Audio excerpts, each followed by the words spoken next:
Sedihnya yaitu udah hujan angin, petir, kagak laku. Saya di pinggir trotohan yang nggak laku. Iya, terus udah itu jalannya banjir.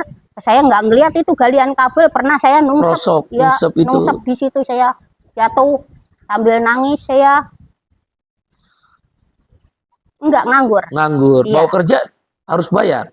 Ada yang pas saya lagi ngurut, ada yang nawarin kerjaan, Bu. Anaknya kerja sama saya, ntar saya iniin, tapi suruh ngeluarin duit 4 juta. Jadi belum kerjaannya harus bayar 4 juta. Iya. Penghasilannya Mbak Ponium aja cuma 1,8 juta. Iya. Nggak masuk akal ya. Suruh ngeluarin duit 4 juta, ntar anaknya dimasukin kerja. Tapi terus saya nanya, itu saya ngeluarin duit 4 juta itu apa anakku kerja selamanya? Enggak, cuma dikontrak 6 bulan. 6 bulan? Iya.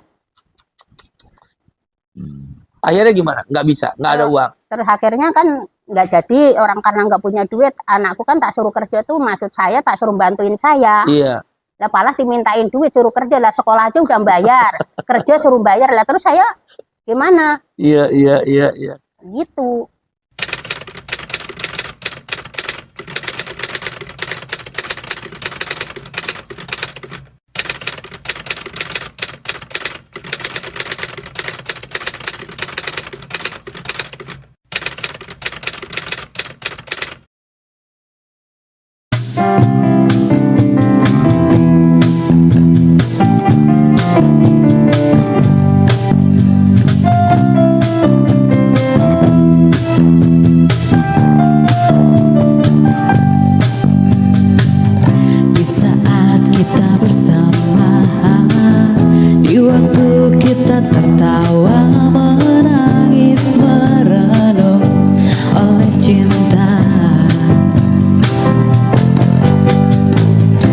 Coba hapuskan rasa di mana kau melayang jauh dari jiwaku juga mimpiku. Biarlah hariku dan harimu terbelenggu satu oleh ucapan manismu. Kau bisikan kata cinta, kau telah percikan rasa sayang. Pastikan kita seirama, walau terikat rasa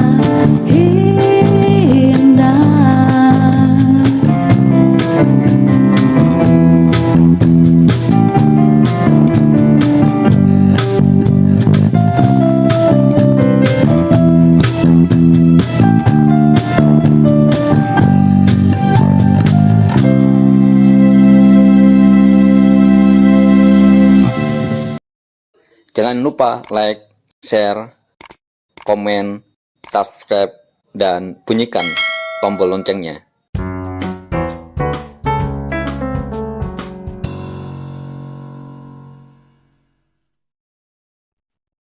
Assalamualaikum warahmatullahi wabarakatuh. Shalom. Om Swastiastu. Nama budaya. Salam kebajikan. Semoga kita selalu dalam keadaan sehat walafiat sesuai doa dan salam agama kita masing-masing. Sahabat seperjuangan di seluruh penjuru tanah air, di seluruh pelosok negeri Indonesia yang kita cintai. Salah satu konstituen di mana partai buruh didirikan adalah kelompok marginal atau buruh-buruh informal.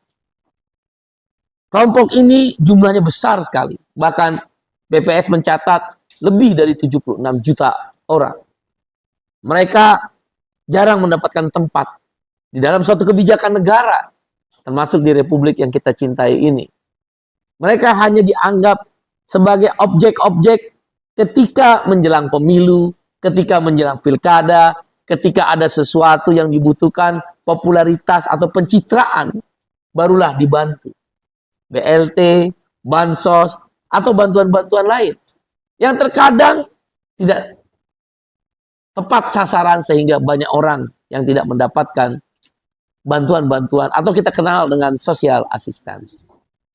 Hari ini kita ingin mendengar sebuah cerita. Saatnya kita mendengar bagaimana kehidupan para buruh informal itu. Ibu jamu gendong, mama-mama pedagang sayur di Indonesia Timur sana, supir angkot, supir bis, supir trailer, supir mobil pribadi, ojol, opang, ojek online, ojek pangkalan,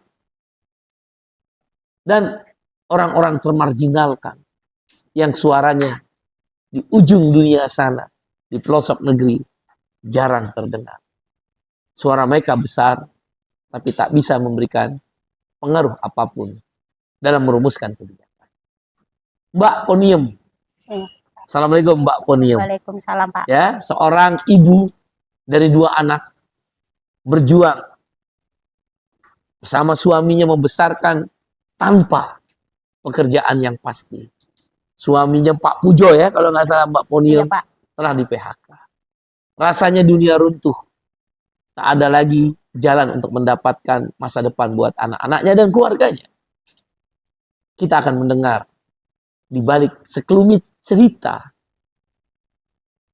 kehidupan orang-orang termarginalkan.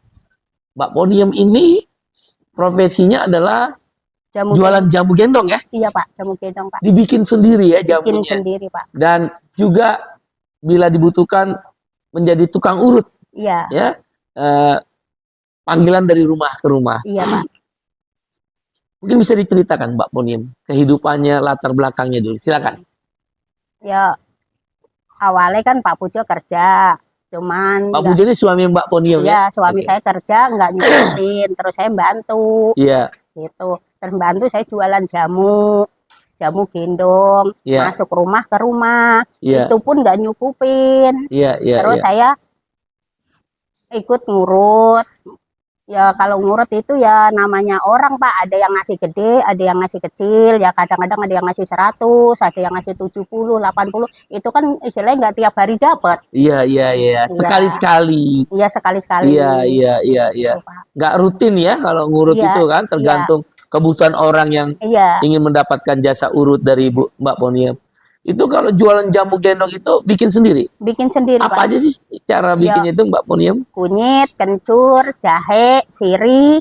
Jam berapa Mbak Ponium harus bangun membeli bahan-bahan untuk jamu itu, kemudian diracik sampai jam berapa, kemudian jualan sampai dimulai dari jam berapa? Adzan subuh bangun bikin jamu, setelah jam 6 rampung, saya terus mandiin anak saya, nyiapin sekolah, terus saya bawa, saya antar, saya masuk ke sekolahan, ngantar anak saya. Habis ngantar anak saya, terus saya bablas jualan. Jualan itu dari kampung ke kampung ya? Iya. Mbak Ponium tinggal di mana? Saya tinggalnya di Pilar Barat. Itu di Cikarang ya? Di Cikarang. Cikarang, Kabupaten Bekasi ya? Iya. Itu berapa penghasilan rata-rata? Rata-rata ya saya penghasilan itu di bawah 200. Itu kotor. Jadi kalau bersih keuntungan mungkin sekitar 40.000, 50.000 ya sehari ya. Iya Pak. 40.000, 50.000. Iya, berapa jam itu mulai jualan, dari jam berapa sampai jam berapa? Saya berangkat jam 6, ntar pulang jam 10, terus jemput anak saya sekolah sekalian, terus pulang saya terus ke pasar belanja jamu, terus nyuci, terus bebenah, ya udah terus bikin jamu lagi. Kira-kira ada sekitar 6-7 jam ya sehari ya? Iya. Keliling. Jalan kaki. Menggendong. Iya. Berat nggak itu ya? Ya, dibilang berat ya berat, dibilang enteng ya enteng. Kan karena kebutuhan. Sekarang usianya Mbak Ponium kalau boleh tahu? Usia saya udah lahir 92 saya lahir. 92 berarti usianya sekitar 31 ya? Iya. 72 saya 72, lahir tahun 72. Berarti usianya sekitar 52 ya? Iya. Masih kuat. Alhamdulillah. Subhanallah. Karena sebuah tantangan hidup ya. Iya. Kalau nggak bisa makan. Iya. Pak Pujo ini di PHK sudah berapa tahun kira-kira? Udah lama, Pak. 17 tahunan ya? Iya. Subhanallah. Pak Pujo kerjanya serabutan lah ya? Iya, kerjanya Dan aktif serabutan. kebetulan di Serikat Pekerja ya? Iya. Membela orang-orang kecil. Iya. Di tengah kesulitan hidup Mbak Ponium dan Pak Pujo dan anak-anak, masih ada kesempatan untuk berbagi. Iya. Untuk membela orang-orang kecil ya? Iya, Ya, Pak. semoga menjadi sebuah amal jariah ya. Amin. Ya. Itu dengan 40.000 sehari, berarti kan sebulan jualan setiap hari, Tiap hari, Pak. 30 hari berarti ya. Iya. Berarti 1.200.000, 1.200.000 mungkinlah dari apa jasa mengurut itu, ada yang 70, 80 atau 100.000, katakanlah mungkin dapat sekitar 500-600.000 kali ya. Iya, Pak. Ya berarti sebulan kira-kira 1,8 juta sebulan, yang begitu kerja kerasnya dari mulai bangun subuh, Iya. kemudian meracik jamu, mengantar anak sekolah, mengerjakan pekerjaan rumah tangga, berjualan jamu, habis berjualan jamu, selain menjemput anak pulang sekolah juga adalah apa namanya belanja lagi ya. Iya, Pak. Sungguh perjuangan yang luar biasa. Cukup tuh 1,8 juta.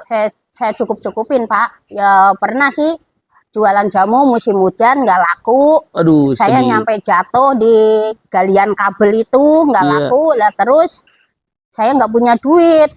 Iya. Lah terus nasi, ya udah adanya kan cuma nasi doang sama cabai bawang, saya ulek, udah Iya. saya goreng. Terus anak saya nanyain, mama nggak masak, Leng, repot. Padahal Iya. saya kagak punya duit. Karena tadi jamunya jatuh ya. Iya, jamunya jatuh tumpah, Iya, gelasnya iya, pada pecah, Iya, kagak iya, laku. Itu hujan gede, hujan petir. iya, iya. Saya di Jadi pinggir hujan-hujanan pun jualan jamu. jalan. Iya, Iya, habis iya, pakai iya. payung pun kagak bisa, hujan angin, petir. Iya, iya, iya, iya, iya. Ya udah. Sahabat seperjuangan, memang tidak mudah menjalani hidup dengan pekerjaan yang kita sebut pekerja informal. Dan jumlahnya adalah 76 jutaan kata Biro Pusat Statistik BPS. Satu di antaranya Mbak Poniem. Tadi penghasilannya sekitar 1,8 juta lah kira-kira ya rata-rata. Padahal upah minimum di Bekasi kurang lebih 4,9 juta kira-kira ya, kira-kira 4,9 juta. Berarti hanya hampir cuma 30% dari upah minimum.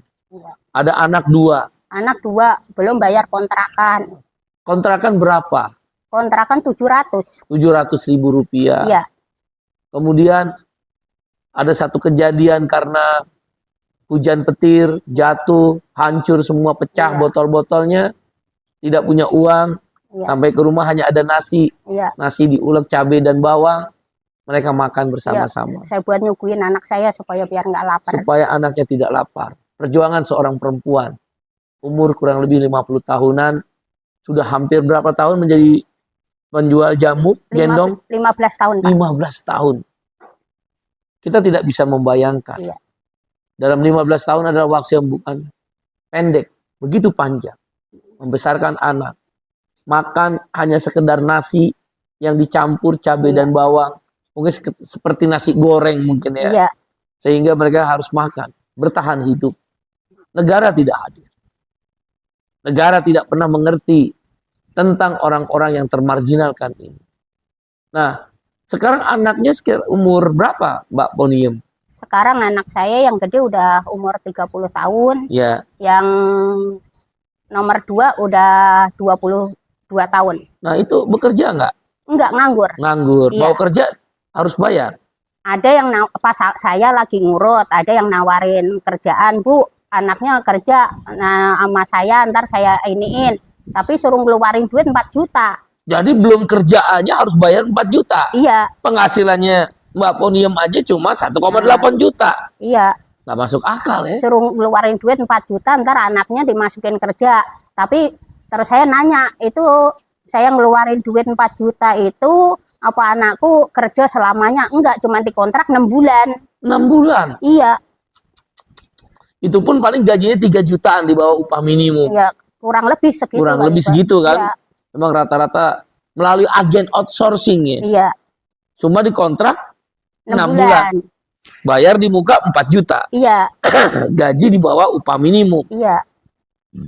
Akhirnya gimana? Nggak bisa, nggak ada uang. Terus akhirnya kan nggak jadi, orang karena nggak punya duit, anakku kan tak suruh kerja tuh, maksud saya tak suruh bantuin saya. Iya. Lah malah dimintain duit suruh kerja, lah sekolah aja udah bayar, kerja suruh bayar, lah terus saya gimana? Iya. Gitu. Potret seorang ibu dengan 2 anak bersusah payah untuk menghidupi suaminya kerja serabutan dan seorang aktivis serikat buruh membantu orang lain.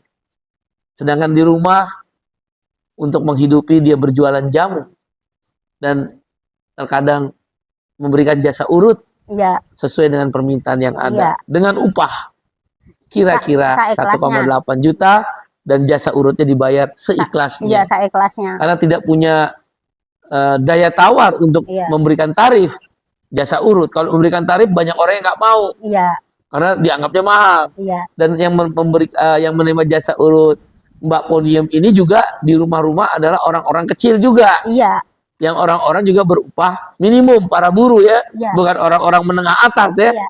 Nah itulah betapa sekarang negara telah berpuluh-puluh tahun, 15 tahun, negara abai terhadap seorang Ponium namanya, dengan 2 anak. Anak yang mau masuk kerja malah dimintain uang 4 juta. Iya, Karena nggak ada uang, nggak bisa ada masuk uang. kerja. Iya, nyampe sekarang anak Sampai saya nganggur. sekarang nganggur. Nganggur. Dan Mbak Ponium mau nggak mau membantu anak. Iya, Karena dia belum ada pekerjaan. Apa yang Mbak Ponium harapkan sebenarnya? kalau saya sih pengennya ya kalau kerja jangan bayar. Kerja jangan bayar. Iya. Lah sekolah aja udah bayar, masa kerja bayar lagi? Ya. Dan nggak mungkin dengan uang 4 juta bisa kita punya. Iya, Rumah masih ngontrak. rumah masih ngontrak. Kadang-kadang kontrakan belum kebayar. Iya. Pernah telat ditegur nyampe 3 kali sama yang punya rumah. Udah disuruh usir aja. Iya. Suruh pindah. Palah bilang gini, Bu, ini kontrakan mau diperpanjang nggak? Iya. Saya pengen diperpanjang, tapi saya kagak punya duit. Iya. Apalagi kalau musim hujan, jualan jamu juga nggak terlalu laku. Iya. Jasa urut otomatis juga kan kehujanan, orang nggak ini ya, nggak terlalu banyak yang meminta untuk jasa urut ya. Kontrakan itu persoalan yang menakutkan bagi keluarga Mbak Ponium. Iya. Pokoknya perasaan tiap sebulan itu cepet banget. belum napas saya udah bayar kontrakan lagi, belum napas udah bayar kontrakan lagi, cepet banget. Iya. Nah, selain kontrakan, apa yang memberatkan biaya Mbak Ponium? Ya waktu dulu anak saya masih sekolah, ya anak sekolah bayar kontrakan. Biaya sekolah. Ya itu berat buat saya. Dia kontrakan, biaya anak sekolah, jajan terutama ya. Iya. Karena kan kalau biaya sekolah masih ada gratisnya juga sih ya, bos ya. Ada nggak dapat bos nggak? BOS? Enggak. Oh nggak dapat? Nggak dapat. Tetap bayar? Bayar. Di swasta kali ya? Negeri. Negeri ya? Iya. Di mana? STM Negeri Cibitung. STM Negeri Cibitung. Iya. Tetap bayar? Bayar. Sebulan berapa waktu itu bayar? Dulu waktu itu bayar bulanannya 250. Belum hariannya.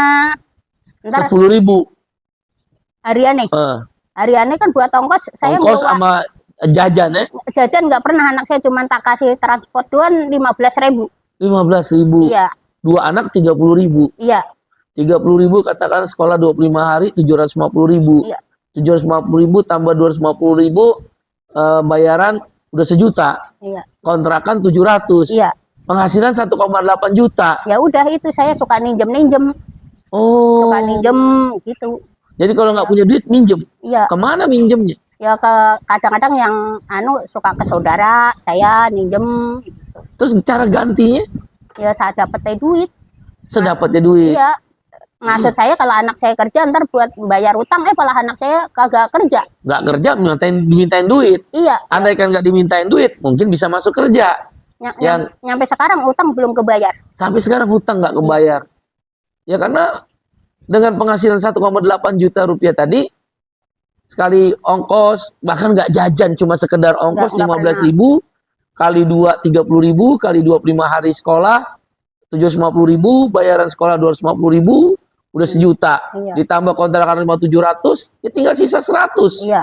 Nggak masuk akal bagaimana cara membayarnya. 700 itu listrik air kan belum tiba ya. Belum bayar listrik sama air. Iya. Maka akhirnya gali lubang tutup lubang. Nah, ya. Ngutang. Iya. Kekurangan itu dengan hutang. Iya. Nggak ada bantuan dari pemerintah. Saya hidup di Jakarta, di Kabupaten Bekasi itu udah 22 tahun belum pernah baunya beras dari pemerintah, belum pernah duit 1.000 perak pun dari pemerintah, belum pernah. Yang dibilang tidak tepat sasaran. Ya mungkin. Tidak sesuai dengan apa yang Iya. disampaikan oleh pemerintah. Ya cuman dengar-dengar katanya dapat uang dari pemerintah sekian, dapat beras, dapat telur sekian, tapi seumur hidup saya Nggak pernah dapat. kagak pernah. Padahal di bawah garis kemiskinan. Ya.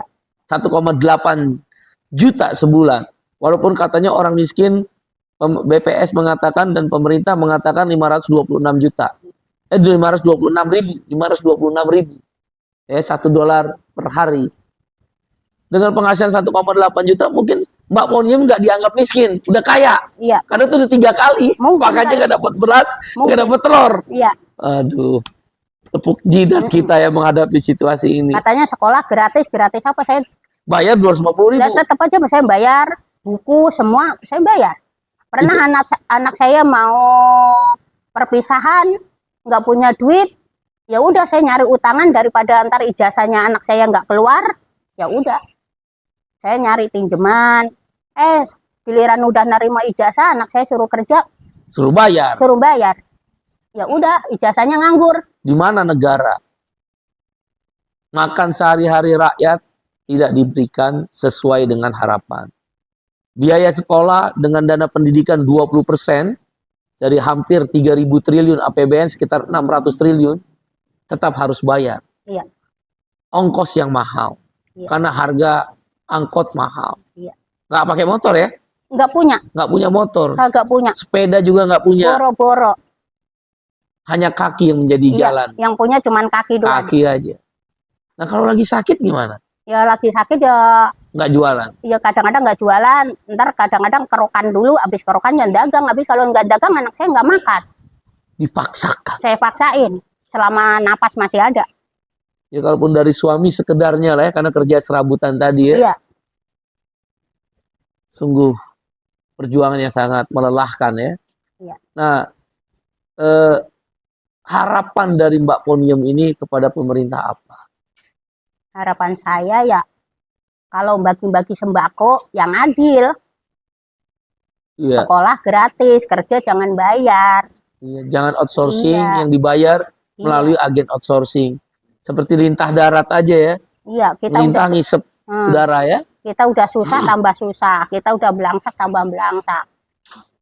Tapi karena percaya Tuhan tetap berjuang ya. Iya, Anak-anak tetap bisa sekolah. bisa sekolah. Tapi setelah bisa lulus sekolah, bahkan STM, SMA dengan berjibaku habis-habisan jualan jamu gendong, Iya. jasa urut, suami yang kerja serabutan, itu pun tidak bisa mendapatkan pekerjaan. Kagak bisa.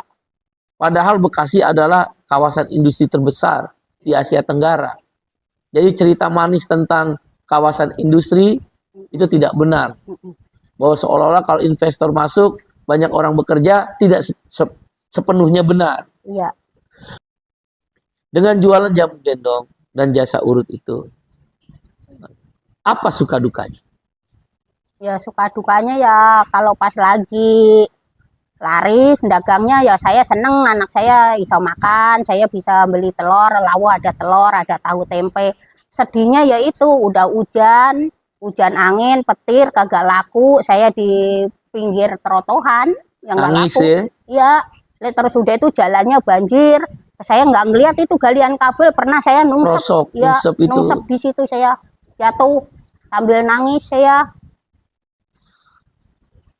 Sahabat seperjuangan, inilah potret tentang seorang ibu dengan 2 anak. Dengan sebuah harapan setelah lulus sekolah, setidak-tidaknya setingkat SLTA, atau SMA, atau SMK, atau STM. Punya harapan, cukup bisa bekerja. Dan harapannya sederhana, Mbak Ponium, tentang gambaran seorang buruh informal. Kalau anaknya bekerja, bisa membantu keluarga.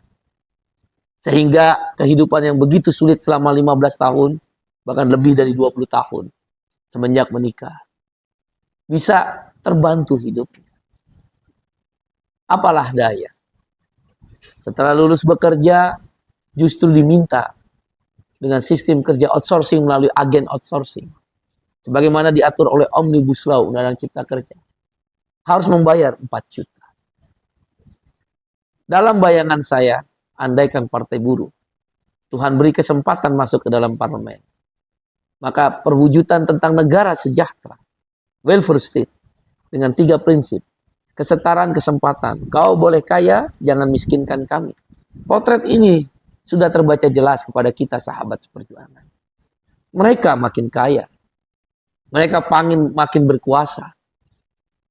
Bermiliar-miliar uang, berjuta-juta uang ada di dalam tabungannya. Tapi potret seorang Mbak Ponium dalam kemiskinannya, dia bertahan sekedar memakan nasi dengan lauk, cabai dan bawang dan garam. Iya. Agar bertahan hidup. Anak-anaknya tak dapat pekerjaan karena diminta 4 juta. Penghasilannya 1,8 juta, kontrakannya 700.000, ya, biaya sekolah anak dan ongkosnya hampir 1 juta. Tersisa 100.000. Mungkin ada serabutan dari suaminya, ada 300-400.000, katakanlah 500.000. Bertahan untuk makan, tak sanggup. Belum lagi listrik, air, dan sebagainya. Maka hutang adalah jalan yang dipilih. Kemiskinan membuat banyak orang, tidak hanya Mbak Ponium, syukur alhamdulillah bertahan dengan imannya. Kita kenal beberapa waktu yang lalu dengan sistem pinjaman online, ditekan habis-habisan. Seorang rakyat bunuh diri. Dan banyak lagi orang-orang yang bunuh diri. Negara tidak hadir di dalam kehidupannya. BLT, Bansos terkadang tidak tepat sasaran. Bukti fakta di depan kita. Mbak Ponium tidak mendapat telur, tidak mendapat beras, selama 15 tahun dalam kemiskinannya. Bahkan 20 tahun semenjak menikah. Di mana negara? Karena itu dalam bayangan saya, prinsip pertama, kesetaraan kesempatan harus diwujudkan. Kau boleh kaya, jangan miskinkan kami. Yang kedua, redistribusi kekayaan yang adil dan merata. Jaminan sosial, anti impor, pro subsidi. Jaminan makanan yang diperjuangkan dalam Partai Buruh kelak ketika di parlemen bisa menjawab tantangan Mbak Ponium. Kita ingin memberi 500.000 sampai 1 juta rupiah.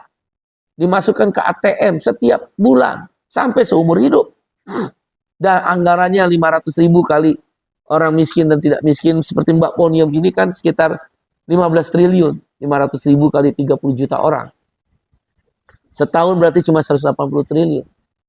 Berapa banyak 30 juta orang akan terselamatkan, tidak terjerat dalam hutang.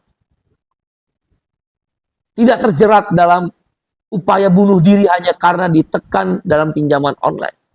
Negara tidak hadir, hanya retorika yang dibangun. Coba kalau ada jaminan makanan, 500.000 kling masuk ke ATM-nya, maka pendapatan 1,8 juta bisa digunakan untuk yang lain. Jaminan perumahan, kalau kemudian bisa mencicil rumah tanpa DP, ya 100 triliun kita berikan subsidi untuk jaminan perumahan untuk orang-orang miskin dan tidak mendekati miskin ini. Maka dia akan bisa menabung 700.000 uang kontraknya. Katakan mencicilnya cuma 300.000, negara harus hadir. Itu yang diinginkan oleh Partai Buruh. Dan jaminan pekerjaan, job security, kepastian kerja, income security, kepastian pendapatan, dan social security, jaminan sosial. 3 ini tidak didapat dalam potret Mbak Ponium. Sahabat seperjuangan, kesedihan dan air mata adalah teman yang selalu menemani orang-orang miskin.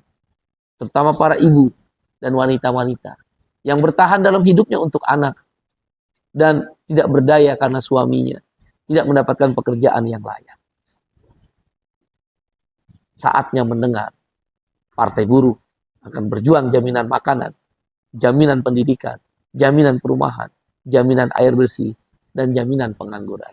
Pak Pujo sebagai suaminya, andaikan ada jaminan pengangguran, dia akan bisa bertahan membantu istrinya.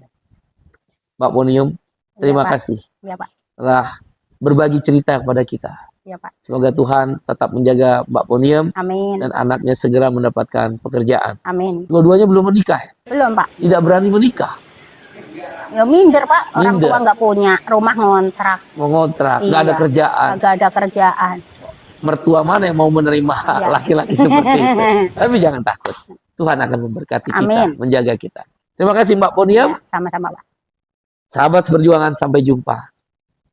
Semoga ini memberikan inspirasi perjuangan bahwa partai buruh adalah partai kelas pekerja. Salah satu konstituennya adalah ibu jamu gendong, mama-mama pedagang sayur di Indonesia Timur, tukang becak, ojek pangkalan, ojek online, supir angkot, supir bis, para pengangguran, disabilitas. Mereka adalah orang-orang yang akan menjadi konstituen partai buruh untuk diperjuangkan dengan 3 prinsip tadi. Kau boleh kaya, jangan miskinkan kami, kesetaraan kesempatan, redistribusi kekayaan yang adil dan merata, jaminan sosial, dan yang ketiga tanggung jawab publik, yaitu jaminan pengangguran. Assalamualaikum warahmatullahi wabarakatuh. Shalom.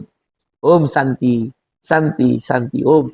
Sesuai doa dan salam agama kita masing-masing. Terima kasih.